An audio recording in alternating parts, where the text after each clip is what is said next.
In another video, I demonstrated how to hand stack bucktail. Perhaps you'd like to stack it more even than you can by hand stacking. You can do that easily enough in a hair stacker. Most of you are used to using an open-end hair stacker.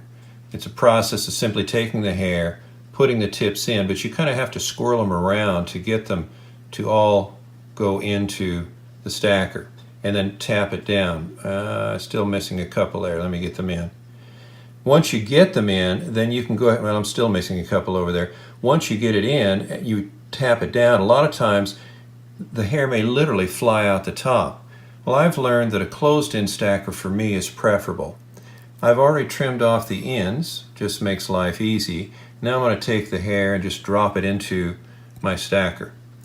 I'll put the cap on the closed-end stacker and I'll tamp it down.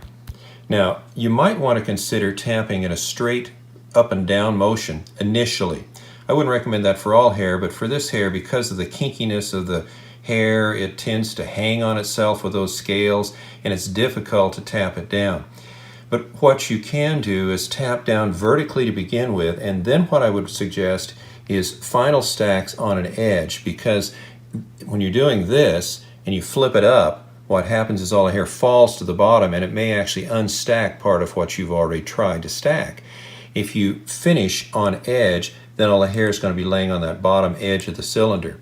This hair is a little difficult to stack, so what I'll do is I'm going to go off to the side and I'm going to tap a bit, and we'll even it up a little more firmly than I can do against the edge of my hand.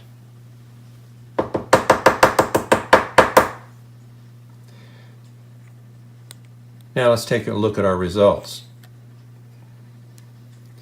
You can see it really evened it up quite a bit. I'll grab the hair, pull it out. Now let's take a look at the butts. You'll see that those butts that were cut square are no longer square. I've truly stacked the hair. Would you like to make the hair even more stacked than it is here?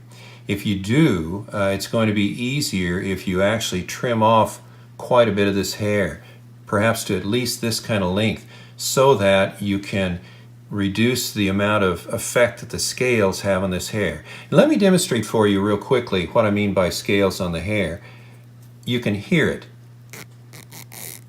You can hear that squeak. If I go the other way, you don't.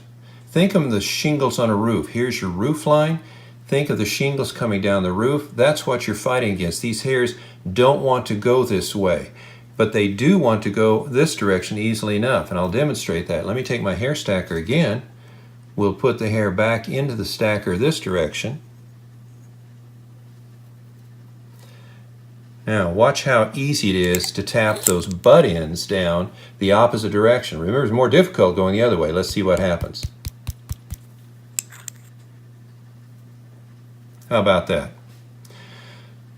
Whole lot easier to stack toward the butt end than it is toward the tips because of those scales.